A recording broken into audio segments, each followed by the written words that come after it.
Hello and welcome to Buy Africa, the show where we focus on investment opportunities around the continent. I'm Tshepo Modiba, and thanks for joining me. Webb Meko, Business Development Director at Sub-Saharan Africa at Black Veatch, says modernization of generation, transmission and distribution infrastructure is transforming the energy landscape for consumers and electric utilities. He joins me now for a look at opportunities this creates. Webb, thank you so much for joining us. Thank you, Tshepo. Let's take before we delve into how technology is transforming the industry, where are we as a continent from an energy perspective or an energy supply perspective?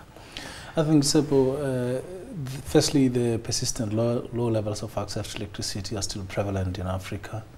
We're still seeing an average of less than 60% in terms of access to electricity and much lower in rural areas. Right. So there's still quite a lot to be done to try and close the deficit and at least provide modern energy to a majority of citizens in the whole of Sub-Saharan Africa. So there's certainly a demand for an increase in supply of energy. Let's say there's a deficit in terms of the energy that we have available in terms of power generations and the demand thereof. We're still having people that are still burning coal and wood to basically heat and cook in the Sub-Saharan African as it stands. So most of the access is more experienced in the urban areas where there's at least decent level of access to electricity. But when you go into the rural areas of most of the African continent countries, you still have people that don't have access to modern energy.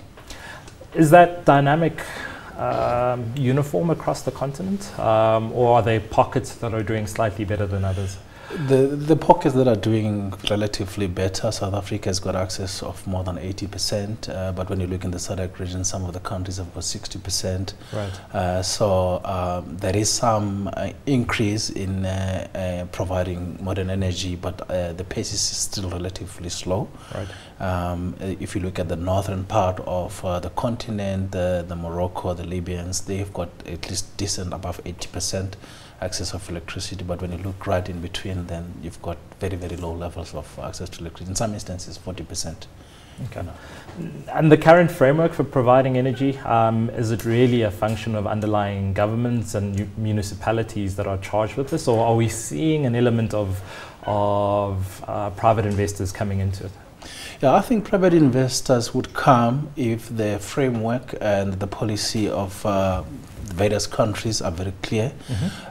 One of the things that we've observed is that with the IRP 2010 in South Africa, with the renewable program, it sort of give the investors some bit of a long-term view on where the country's headed, and therefore gives you a little bit of substance to say, no, it's the right time to invest in the specific country. If it is fragmented, one does not know if you've issued out a 50 megawatt solar PV and what's next after that in that specific investment. So in terms of energy policies and more in terms of from the energy policies, there needs to be a planning framework after the energy policy. And when the planning is there, and there's a long-term horizon in where the energy policies intends to take the direction, and also there is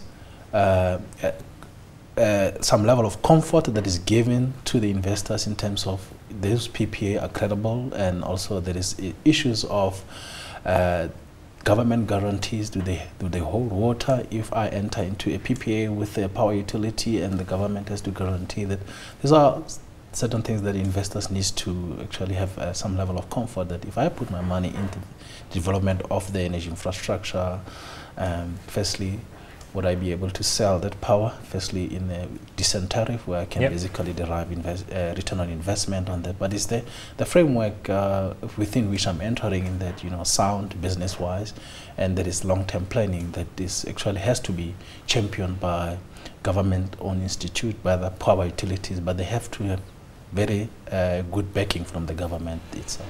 So looking at, I guess, a combination of those factors, you touched on tariffs, you touched on government policies. Looking throughout the continent, where are we likely to see an increase in demand of private investments, given that they tick off those those boxes in the right way?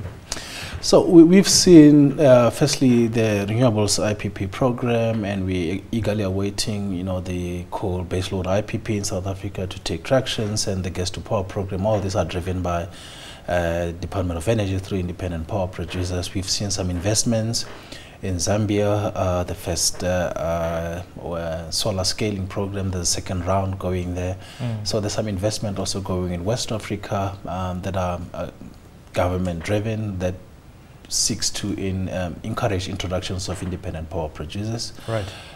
Ghana has undergone regime change, and I think there's also quite a lot of interest in how the energy sector would unfold there. There's clear-cut power energy deficit within Ghana, and I think with the right regime, with the right economic landscape, you would see investors actually starting to develop projects in there. In fact, the investment into pre-feasibility and project development phase has already been taking place there, so when the right political framework is there, then you would see investors actually now pushing this project forward to financial close and eventually building this urgently required infrastructure in energy. Technology is, I guess, a key catchphrase in just about every industry we look at these days. How does technology play a role within utilities, specifically within power generation? How is it changing the landscape, and what technologies are we talking about here? I think traditionally we were accustomed to fossil fuel as the mode of power generations. That most of the energy installed capacity in South Africa was largely driven by coal-fired power plants. But we've seen that there is more embracing renewables energy sources, and then energy sources give us quite a lot of options in terms of modularity of those technologies to be able to also bring the power within the proximity where it's going to be consumed. So although we still require big bulk infrastructure to cater for our base load requirements, the distributed generations tends to basically augment and close that gap where you need huge transmission infrastructure to take power from where the power is generated to the end user. So when you are generating the power, the distribution nominal voltage, you actually cut out the big high voltage infrastructure that is required. So you are able to actually give power relatively at shorter duration. And you're also able to generate power that is required within the proximity of where the load is consumed. In terms of the different manners or means of generating electricity, one that we haven't really seen pick up on the continent as much as waste-to-energy. Is that something that we're likely to see, or is that a function of underlying costs associated with it? It is something that we are highly likely to see. Black Veatch is actually involved at the front-end engineering study for a Drakenstein municipal project. It is done with MBHE, which is one of the developers, and it is right here in Western Cape. So we are actually at the initial phase. We are doing fuel characterization. We are looking at front-end engineering and design. But waste-to-energy, I think we see it as one of the waves that would actually be a solution to some of our energy requirements in Sub-Saharan Africa. Okay, so we've broadly spoken about opportunity set on the continent, the technologies available. How does one who's somebody watching the show, looking to take advantage of this broad theme, then think about accessing it? Is it really directly in providing funding for these projects, or is there other means of actually accessing this investment opportunity?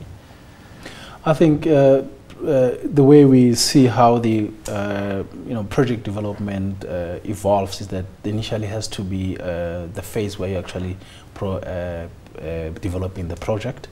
From inception, it can be greenfields where there's a need for that power to be consumed, and there's a potential fuel solutions that can be feasible to be able to build a specific power plant. So you need to first start by what is the right site to select. Is the technology befitting there? Do I have sufficient energy resources to be able to fuel that specific power plant? And is the demand there in terms of this power will be provided to an end user? And as we indicated, is the the PPA landscape? Would there be a seamless process to sell the power to the end user? It has to be has that required to be facilitated through a power utility as an independent power producer, and obviously government policies and how the energy sector is liberalized to facilitate introductions of independent power producers play a critical role in that sphere. But I mean, long before you understand whether there is a right investment opportunity, there needs to be a need for power, and you need to understand the right type of technology that will enable you to basically dispatch that power. Interesting question I have. Can the African continent, broadly speaking, afford renewable energy? One may argue that there's been a reason that coal has been dominant. It's a fairly cheap form of power.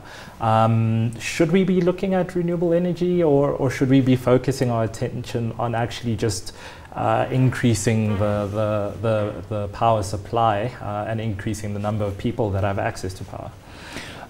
I think we need to think differently in the new era.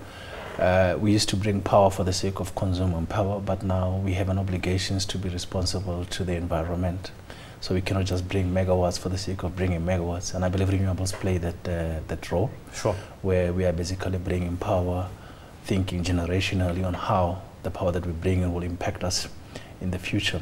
So renewables still play a role, but most importantly, we've seen a sharp decline in the solar PV as a technology where the technology has improved. The cost of producing solar panels and inverters alike actually going down. We've seen improvements in technology in the battery storage system, you know, to also increase the availability of renewables power plants, where you can actually cater for load demands for longer periods, even though when the energy resources that you are using is not available, then you have battery storage to augment that and increase that. So I think efforts should really go in improving, continuously trying to improve the options in renewables energy.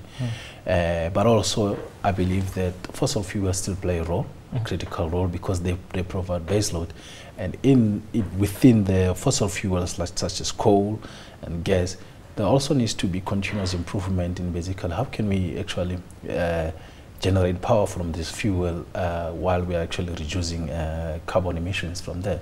At some point there was carbon capture, that was a technology that has been investigated. We need to continue efforts in those spheres, because all the available energy resources we need not only say how we can ban them, but also how can we ban them with less impact to the environment.